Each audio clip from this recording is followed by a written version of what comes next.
felt slightly embarrassed by that awful party. Oh, it was awful. Party. It was awful. In fact, I sent a text to my daughter while we were actually on screen, and I sent a text saying, I'm so embarrassed. I've never been so embarrassed in all my life. And I was sitting next to you, Frazer, do you remember? And I got a text back saying, Mum, we've just seen you send that text.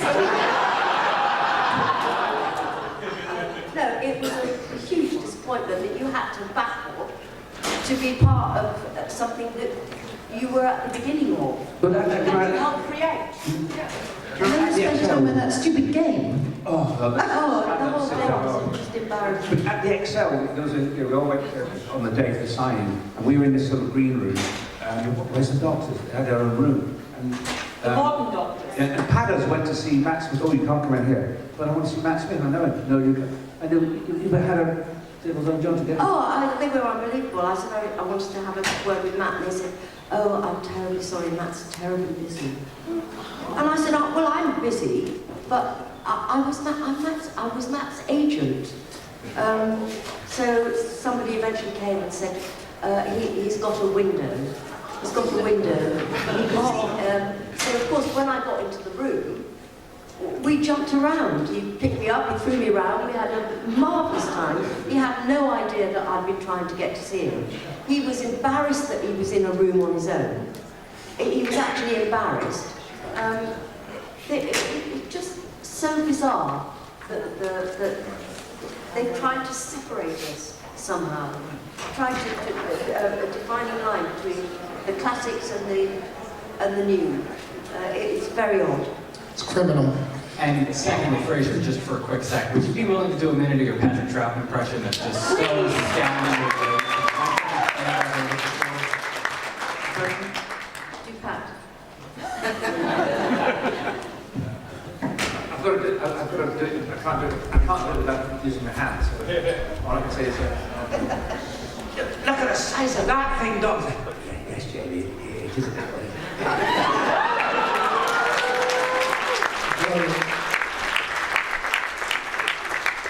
Hi, what's your question? Hello. I was wondering, I know 3 out of 4 of you, most of the time you film like at live, so it's like, there's no going back, we gotta keep going. You messed up, you gotta improvise. But this is more of an all of you question. Were there ever moments where you had to stop and actually go back? Because I know that wasn't really allowed. Like it had like a moment where like you messed up badly enough that they like, we have to refilm this. Because I know that was sort of like a no thing to do. No, we just have to keep going. In fact, if you watch some of the old stories, as you said about fornicating, I think Patrick had to say it's a sensual thing, and he said, no, it's a sexual thing. And I think that's the other one I meant.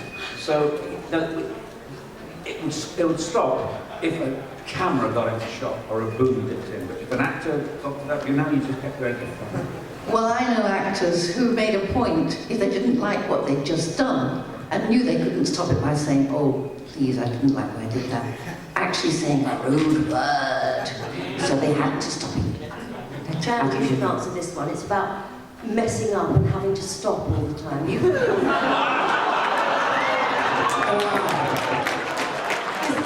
that because you know that I won't have as embarrassing an answer as your own? I thought for a comeback that wasn't too bad. Those of you who listened to the Zoe versus Keegan panel really did miss out, actually, at this point. I can remember we didn't have the same problems that they had, because I'm 20 years later than them. And so it was in colour, and it was not live. But we were short of time. So in those days, the unions were really strong at the BBC, and if you got to 10 o'clock, and it didn't matter if you were 20 seconds from the end of a scene, they pulled the plug. End of story. I mean, they did in their day as well, but we could go for a second take, but not if you got to the end of the day. They'd just pull the plug, and you had to get the union permission to do an overrun of 15 minutes. And we were at the end of our overrun, and this was on Arkham the Sea Devils. Is it the Sea Devils? Yeah, the Sea Devils. and the Merca. Warriors of the Deep, yeah. Warriors of the Deep, that's it. The ridiculous Merca that looked nothing quite so much as like a pantomime horse, except a green pantomime horse. And I can remember the guys inside it couldn't see, so they kept almost running into us, and we were supposed to be running away from them. And anyway, we've all gotten a mess, and I landed in the Merca, and it had been painted green, and the paint wasn't dry. And I remember having to run because we were coming up to 10:15, and they were about to pull the plug on the overrun. And I had to run sort of side on to the camera, you know, like that, so that you couldn't see that one half of my body was green. Well, thank you. Okay, next question. This is for all of you. So every one of you has worked with a very strong leading person on the show, and the 5 doctors, 3 plus Richard, probably figuring out he was one of them too at that point. What were some of the interesting things when you had like 4 leading men sort of like on a show thinking it's theirs? What was it like with everybody, including Richard portraying Liam's doctor? What was it like having 4 leading men to perform with? The egos have landed. Well, I just remember on the first day, well, one of the days of rehearsal, I had the 5 doctors. We went to this big rehearsal in the Acton Hilton. Everybody was rehearsing their scenes, and Wendy and I just walked in, and there was Patrick, and we just jumped on Patrick. We rolled on the floor, laughing and kicking, and John Pertwee went, I can punch there, that's good. Sarah Jane, get down, give me 5. We never hugged either, We were also very...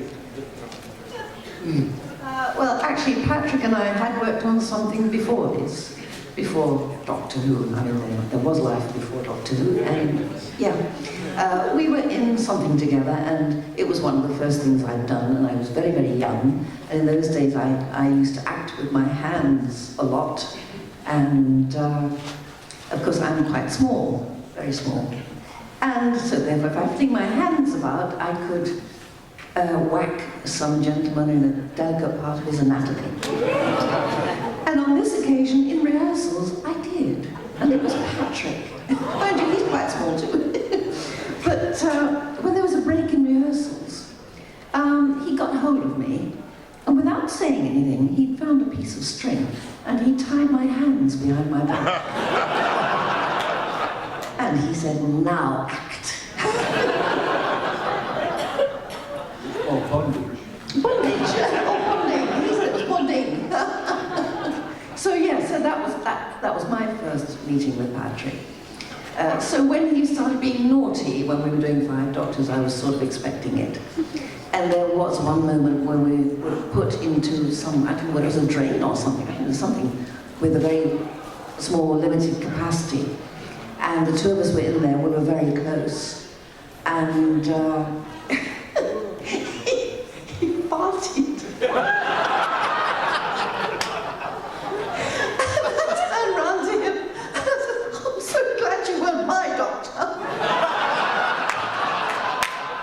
And actually, for all his sort of bumptiousness and everything, he's actually very sensitive. And he almost cried.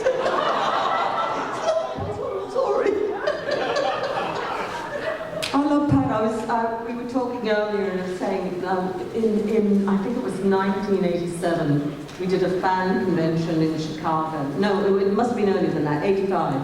And Pat, I got a phone call, and Pat phoned up and he said, Janet, you look as though you could cut hair.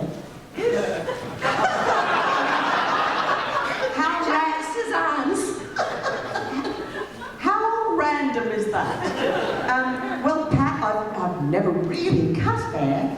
Yeah, but you look as though you could cut hair. Would you come down and cut my hair for me? He said, sure, Pat. Yeah, okay. And I did. And I'm sure it was incredibly successful. I have to move along. Next question, please. Hi, I'm a huge fan of Enemy of the World, the recovered story, second Dr. Ford. And I thought it was very interesting, the reception of it. especially compared to the writing about it before people had actually seen it years ago.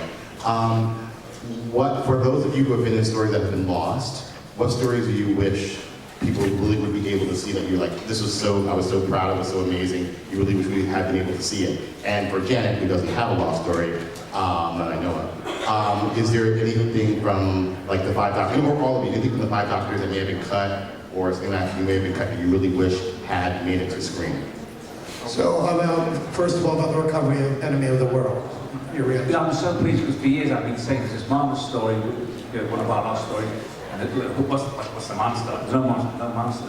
Crap show. No, Patrick plays 2 parts. I found it very good. And I'm so pleased that when it came out, fans came up.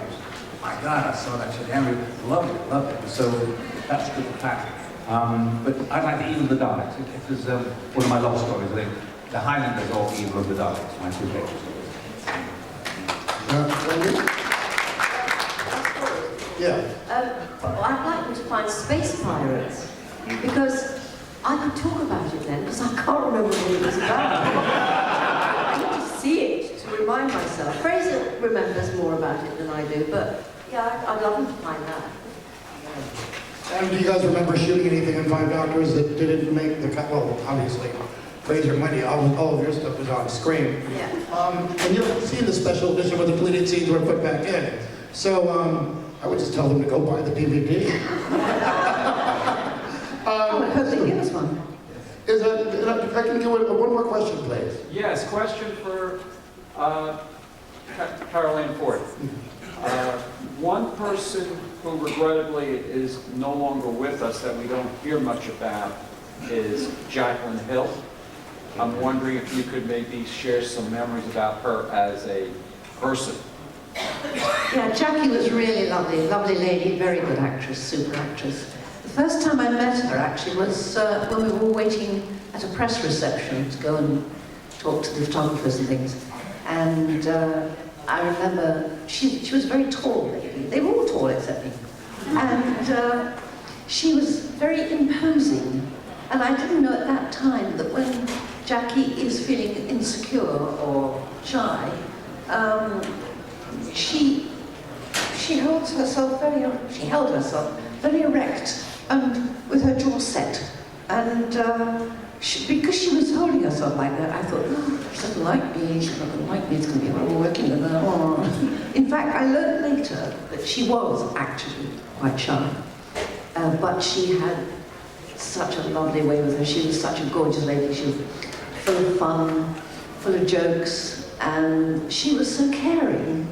I remember soon after when we started getting visiting actors in, she said, look, when we get these actors coming in, we've got to be especially careful to be very friendly with them, because I know I was on a series once, and I felt very out of it because they'd all been doing it for weeks, if not months, and suddenly I came in and they were all sort of friends and they had a sort of clique, and I just didn't know where I was. So let's be very extra friendly to people. And because of that, we did, and I think we got a reputation of being quite a friendly group, except our reputation went a bit further than that. I'm a bit of a sort of runner, you would fling your arms around people person, and at that time I was doing it a lot. And especially because of what Jackie said. And I got some quite unpleasant anonymous letters. Yes, because of that, suggesting that there were other intentions apart from hugging. Yeah, not nice.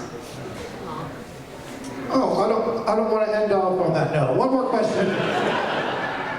Anyone standing there have a question? Oh, it's another one. He's got it? Oh, go ahead, one more. Tell us a little bit about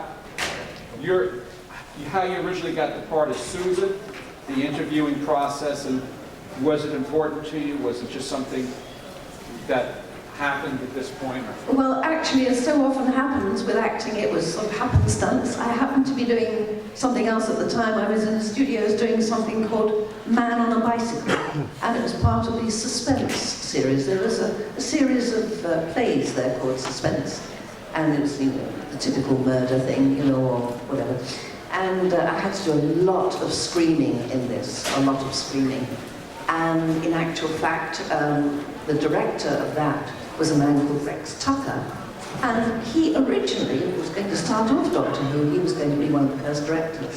And I don't know the politics of what happened there and why he didn't go. But anyway, he knew they were looking for a girl. And he recommended me to Warris and to Verity. And they came by and watched the setting up for the evening's filming. And they thought, yeah, I could possibly do it. So they asked me to come along, and we had chats, and that was it, really. So I didn't really have an interview, but that's how, luck. And she got the part on a much happier note. Let's thank our guest.